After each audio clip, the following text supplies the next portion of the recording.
కానీ పండగ చేసుకున్నట్టు లేదు, ఆడుకొనిచ్చే అవకాశం కనిపిస్తలేదు. అన్నదమ్ములు జర దయచేసి పక్కకు జరగాల. కొద్దిగా అన్నదమ్ములు అందరూ బయటికి జరిగితే ఆడబిడ్డలందరూ కూడా ఆడుకుంటాం. అక్కడి నుంచి ఇక్కడికి నేను నడవలేదు, తోసుకుంటూ వచ్చేసారు, అట్లనే వచ్చిన ఇక్కడ వరకు. కాకపోతే ఎంత అందంగా బతుకమ్మలు పేర్చుకొని చాలా ఓపికగా చాలా ప్లేసెస్ నుండి కూడా వచ్చారు. అందరికీ కూడా ధన్యవాదాలు.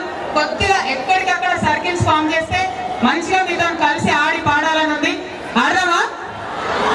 దయచేసి సర్కిల్స్ చేయండి మేడం, ఎక్కడికక్కడ వస్తున్నాను. జై తెలంగాణ. ఇగో